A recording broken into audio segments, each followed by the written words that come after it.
Todos sabemos que el agua y el aceite no se mezclan, forman mezclas heterogéneas. En cambio, el agua y el alcohol sí lo hacen. Bien, ¿pero por qué? ¿Cuál es la causa? Pues en el vídeo de hoy vamos a analizar las razones a nivel molecular que posibilitan que unos compuestos se mezclen y otros no. Vamos a ello.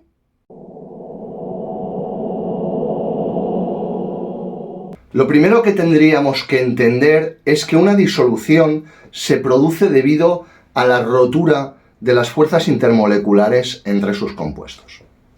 Es decir, cuando tú tienes dos compuestos introducidos para formar una disolución, un soluto y un disolvente, básicamente allí lo que hay son una serie de moléculas del disolvente que forman unos enlaces intermoleculares.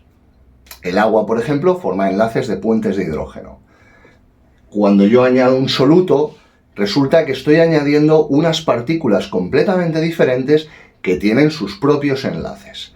Por lo tanto, cuando estas dos partículas entren en disolución, lo que va a pasar, literalmente, es que para empezar se tienen que romper esos enlaces del disolvente. Eso, para empezar, produce una variación de entalpía positiva. Es decir, para romper esas fuerzas de interacción yo necesito añadirle energía, necesito un proceso endotérmico, le tengo que dar energía. Lo mismo tiene que pasar para las partículas del soluto, es decir, hay que romper esos enlaces entre partículas de soluto, por lo tanto también hay que aportarles energía. Fíjate que en esta gráfica de entalpía lo que tenemos es un proceso endotérmico. Si sumo la variación de entalpía positiva, es decir, la energía que yo le tengo que dar para romper el enlace entre partículas de disolvente y la energía que le tengo que dar para romper partículas de soluto, coño, pues le tengo que dar un valor de energía. Eso es un valor endotérmico. Es decir, la reacción tiene que recibir energía. Pero bien, una vez todas esas partículas están sueltas, liberadas, se van a producir enlaces. En el caso de una disolución, lo que va a pasar es que las partículas de soluto y las partículas de disolvente se van a juntar, van a formar una interacción. Por lo tanto, se acercan unas a otras y se libera energía. Es decir, es una reacción exotérmica. Ahora bien, la gracia del asunto está en que algunas de esas reacciones van a liberar menos energía que la que antes han gastado, por lo tanto esa reacción será endotérmica.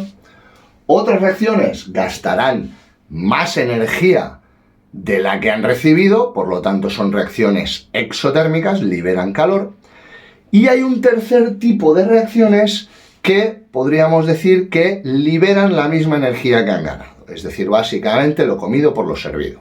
Bien, pero entonces podemos observar que el hecho de que una reacción sea exotérmica o endotérmica o directamente no haya intercambio de energía dependerá de esas variaciones de entalpía. Es decir, de la variación de entalpía del soluto y de la variación de entalpía del disolvente. Y de la variación de entalpía de la interacción entre soluto y disolvente. Y a su vez estos tres tipos de variaciones de entalpía dependen de la intensidad de las atracciones intermoleculares.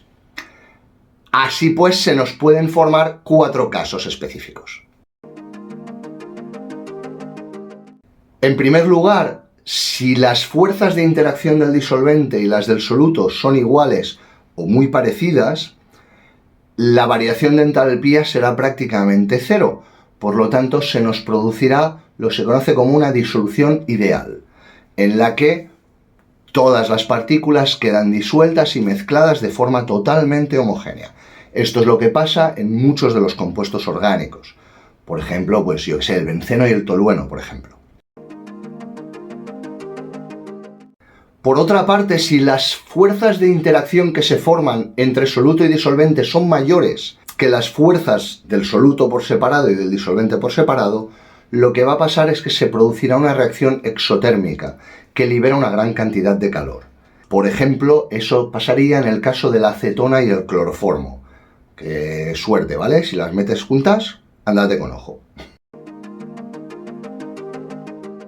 El tercer caso se produciría cuando las interacciones entre soluto y disolvente son de un valor de entalpía más pequeño que la entalpía propia del soluto y del disolvente. Es decir, básicamente para que se produzca esa reacción hace falta un aporte de energía.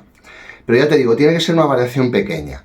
Por ejemplo, en el caso del disulfuro de carbono y la acetona, en la que se puede producir en unas condiciones específicas, aportar la energía, etc. Y finalmente, en el caso en que las fuerzas de interacción de soluto y disolvente sean muchísimo menores que las del soluto por separado y el disolvente por separado, allí no se va a producir ninguna clase de disolución, que es el caso del agua y el aceite, por ejemplo. En ese caso, las interacciones del agua, los puentes de hidrógeno que se forman en el agua, son tan potentes que el aceite no tiene manera alguna de romperlos. Y por lo tanto, se va a producir una mezcla heterogénea. En ningún caso se produce la disolución. Así que si tuviésemos que resumir en una frase todos estos 4 casos, podríamos decir que semejante disuelve a semejante. Es decir, cuanto más parecidas son las moléculas, más fácil es que se produzcan interacciones entre ellas y se pueda producir la disolución. O como me decían en clase cuando yo estudiaba esto, polares con polares y apolares con apolares. Que es una manera muy resumida, pero más o menos es la idea. Y esas serían las razones por las que en algunos casos se produce disolución y en otros no. Así que hasta aquí el vídeo de hoy. Gracias por tu tiempo. Si tienes alguna duda, por favor déjamela en comentarios. De paso le das like, compartes, te suscribes, toda esa pesca.